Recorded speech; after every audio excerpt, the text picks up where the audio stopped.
Bueno, buenas tardes a toda la audiencia. Siempre es un gusto estar en estos estudios. Sí, es verdad, está muy movido. Estamos en un mundo convulsionado, en una región que también está bastante movida, y eso tiene repercusiones lógicas en Uruguay, porque bueno, Uruguay es una economía, una sociedad abierta, y es un país que precisa muchísimo de esos vínculos con el resto del mundo. Entonces no nos son ajenos, no nos pueden ser ajenos las cosas que están sucediendo en otras latitudes. Es verdad, cuando repasabas, Ana, todo lo que ha acontecido estas últimas semanas, ha habido algunos hechos muy interesantes y de destaque, ¿no? Para empezar, todo lo que fue la cumbre del Mercosur, ¿no? Donde allí recordemos que se llegaba nuevamente con ciertas tensiones entre los distintos países, la expectativa de el nuevo encuentro entre Lula y Milei, con dos visiones, digamos que hasta contrapuestas de lo que puede ser la integración regional, y esas expectativas de tensiones que no son nuevas, ratifican que el bloque tiene cierta resiliencia, ¿no? Es decir, más allá de estas tensiones, más allá de estas diferencias, es un bloque que logra sobrevivir, y que logra sobrevivir porque estos países, los nuestros, están de algún modo condenados por el destino, por la historia, a unirse, a integrarse. Y entonces yo soy muy crítico y muy duro cuando un gobierno amenaza con irse, ¿no? Como pasó en la cumbre, en esta última también, porque no es real eso, no es real, bueno, en este mundo puede pasar cualquier cosa, no sería lo esperado, digamos, ¿no? Es decir, por supuesto que hoy los países pueden estar gobernados por personas antisistema de algún modo, y esa vocación antisistema también pueda darle aliento a ir contra los propios intereses, un poco lo que está pasando con Trump. Pero en el caso de Milei, las amenazas no son de recibo, porque Argentina está demasiado integrado y demasiado dependiente de Brasil. Sigue siendo el principal mercado de exportación, el principal proveedor, hay un montón de cadenas productivas que están entrelazadas, en fin, hay muchísimas operaciones y actividades económicas y comerciales que están muy firmes como para decir, bueno, si no pasa esto me voy. Ese es un buen punto, porque más allá de los discursos, ¿no? de ese enfrentamiento que puede existir entre Milei y Lula, esas visiones distintas, están muy conectados y se necesita uno de otro, ¿no? Argentina y Brasil son socios por estos que estás diciendo históricamente. En realidad es muy difícil poner una barrera allí que cada uno siga por su lado. Es casi imposible en este contexto. Exactamente. Entonces, uno debería, en este contexto de tensiones y de naturales diferencias, porque ¿qué tenemos acá? Tenemos acá un presidente argentino, un gobierno argentino que tiene un enfoque, una visión de la integración muy minimalista, en el sentido de que aspira a que esta integración sea meramente comercial, ¿no? Si uno pudiera trazarse círculos concéntricos de expansión de esa integración, la integración que plantea Milei es un puntito, que es decir, bueno, seamos o estemos integrados desde el punto de vista comercial y entre nosotros, nada de tener una política común frente al resto del mundo. Y cuando uno empieza a visualizar la visión que tiene el gobierno actual brasilero e históricamente Itamaraty de integración, excede muchísimo lo comercial y empiezan a abarcar otros aspectos de la vida de los países y de la vida económica, que tiene que ver más con, o no solo de lo comercial, sino también una integración en la infraestructura, y por eso hay un fondo común que financia la infraestructura para mejorar la integración, integración desde el punto de vista social y cómo se facilita la circulación de las personas entre los países, integración cultural y cómo a partir de allí aparecen también integración en los sistemas educativos, en los sistemas universitarios, en fin, una integración mucho más profunda que excede lo comercial. Y eso se vio muy claro como de algún modo resultante de esta cumbre, que hubo un traspaso de presidencia de un lado al otro, desde Argentina a Brasil, de la presidencia pro tempore, Y cuando Brasil ensaya sus prioridades para este semestre, lógico, dentro de las prioridades que tiene Brasil es reactivar la agenda del Mercosur con el resto del mundo, pero también habla muchísimo de todo esto otro que acabo de mencionar, habla muchísimo de la agenda interna del bloque, habla muchísimo de mejorar la infraestructura de integración, habla muchísimo, habla hasta de tener una política común frente al delito, ¿no? Sí, al crimen organizado. Al crimen organizado. Entonces, se ven muy claras esas diferencias. Decía que a esa cumbre se llegó con tensión y creo que de algún modo esa tensión logró bajarse por una concesión que hace Brasil. Argentina estaba solicitando desde abril incrementar la lista de excepciones. ¿Qué son las listas de excepciones? Recordemos que el Mercosur lo que hace es cobrar un arancel externo común, ¿no? A los productos que llegan fuera de la zona. ¿Sí? Es decir, un producto que llega de China, por ejemplo, y quiere entrar a Uruguay, paga un arancel. Si entra por Brasil, debería pagar el mismo arancel, porque es un arancel común. Si entra por Argentina, debería pagar el mismo arancel, porque es un arancel común. Es decir, tenemos una política común frente al resto del mundo sintetizada en ese arancel externo. Pero hay excepciones, ¿no? Imaginemos que el arancel es como un gran cinturón que nos une a todos los países que estamos en el Mercosur, pero como todo cinturón tiene agujeros, ¿no? Bueno, las excepciones son esos agujeros que los países discrecionalmente nos hemos reservado para cobrar a determinados productos lo que querramos cobrar por fuera del acuerdo del Mercosur, ¿se entiende? Y bueno, ya hay una lista de excepciones interesante. Argentina estaba planteando elevar en 50 posiciones esa lista para, de algún modo, incrementar la discrecionalidad sobre su política comercial. Esto quiere decir que Argentina tenga más productos para poder cobrar lo que quiera al resto del mundo. Uno tendería a pensar, por la visión de Milei, que lo que quiere hacer Milei es bajar los aranceles, bajar los impuestos de importación de determinados productos. Y por ahí no con todos los países. Uno podría pensar que Milei está preparando una oferta de productos para ir a negociar con Estados Unidos.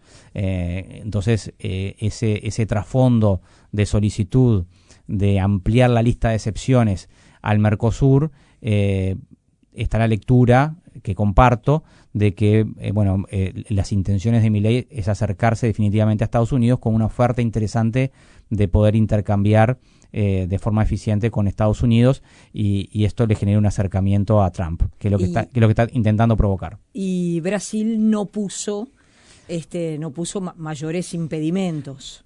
Bueno, mayores sí puso impedimentos, pero fue cediendo a lo largo del tiempo y llega al final de la cumbre aceptando esto, ¿no? Aceptando esta solicitud. Acepta el planteo de Argentina. Acepta el planteo de Argentina y Argentina se va con esta victoria, entre comillas, lo que entiendo reduce las tensiones. Brasil tiene esa habilidad política de cada tanto dar, ¿no?, algún tipo de concesión y con eso reducir tensiones o aplacar algún descontento dentro del bloque.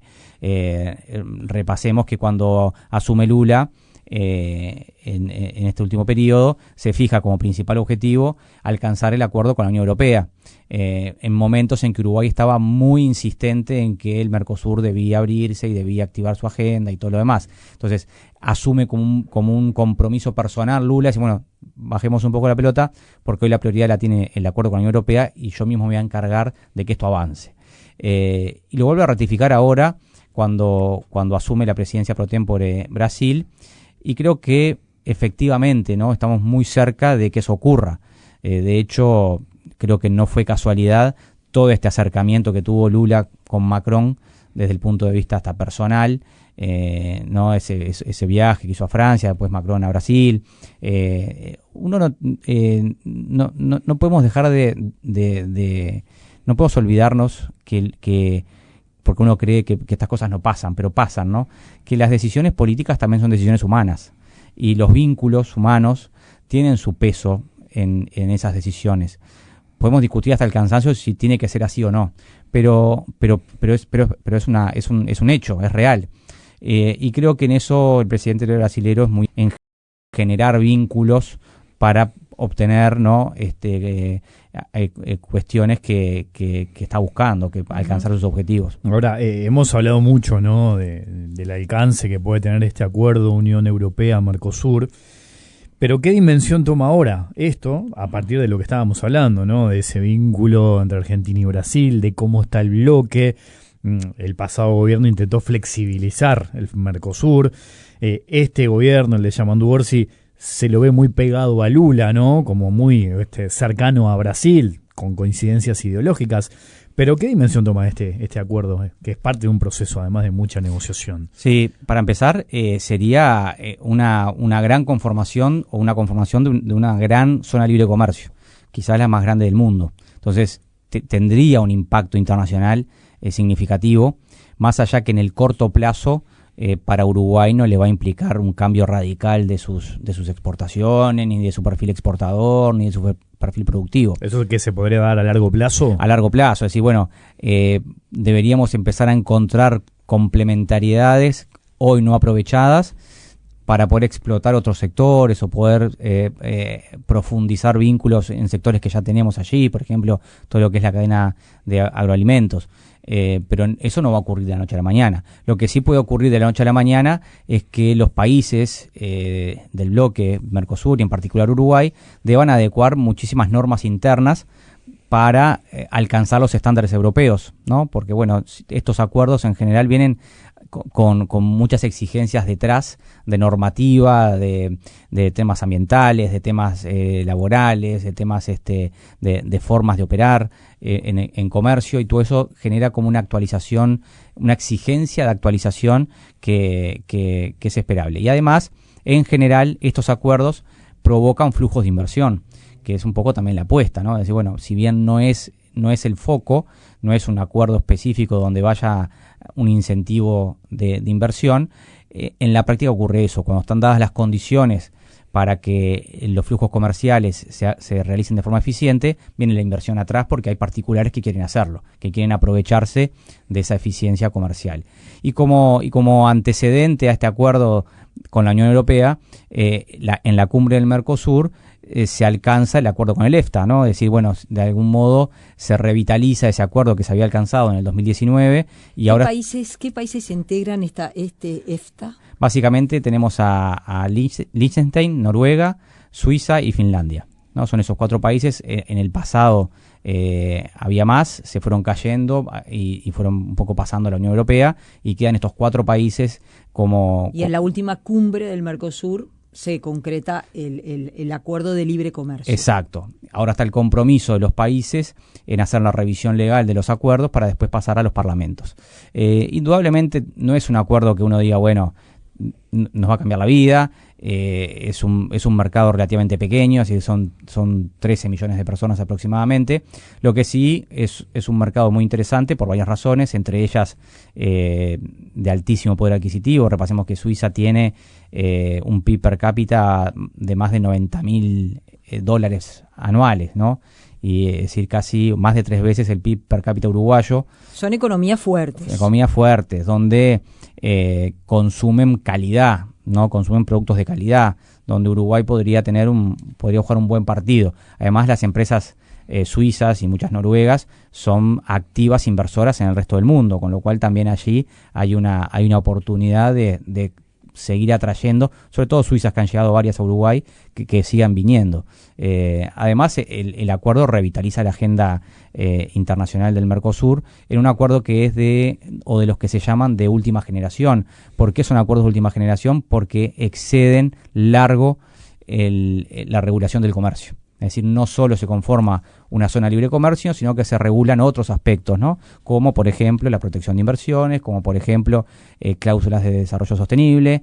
Ahí tenemos incentivo a las pymes, la igualdad de género, respeto a las normas laborales, normas ambientales. Tenemos acuerdos vinculados con la facilitación del comercio y la disminución de obstáculos técnicos. En fin, es un acuerdo de estos que uno llama de última generación porque excede largo la regulación o el intercambio del comercio. Y este acuerdo con el EFTA es eso, ¿no? Es una revitalización de la agenda internacional del Mercosur, que es un antecedente al acuerdo con la Unión Europea, y que marca esta necesidad que tenemos de activar esa agenda con el resto del mundo. Y creo que hay disposición, hay como una disposición histórica. Creo que, bueno, por supuesto, la posición de Argentina es clave en todo esto. Esa vocación de apertura y de libre comercio que tiene el actual gobierno argentino, creo que es un quiebre del statu quo que venía trayendo el Mercosur, porque siempre las dos economías principales del Mercosur habían sido endogámicas, cerradas, proteccionistas. Argentina y Brasil. Argentina y Brasil. Y bueno, y Brasil también está sintiendo la necesidad de salir, porque su modelo económico, aquel que era autosuficiente, aquel que era autoabastecedor, también está llegando a un límite que de algún modo precisa diversificar mercados para poder crecer. Recordemos que el crecimiento económico, que es esa obsesión que tienen los países y esa obsesión actual que tienen los ministros de Economía, crecimiento económico para generar riqueza y poder incrementar el bienestar de la población, ese crecimiento económico se da cuando crece el Producto Interno Bruto. Y cuando crece el Producto Interno Bruto, y si uno lo ve del lado, lo que llamamos del lado de la demanda, el Producto Interno Bruto crece cuando crece el consumo de los hogares, cuando las familias consumen, cuando consumen las empresas, cuando invierten, cuando consume el gobierno, cuando tiene plata, que en general no tiene, o cuando consume el resto del mundo, es decir, cuando te consume el resto del mundo, cuando se incrementan las exportaciones. Y si uno visualiza la situación de Brasil, está con un crecimiento muy, muy bajo para el potencial de su economía. Indudablemente, un canal rápido o potencialmente importante de crecimiento es el incremento de sus exportaciones, y eso requiere apertura.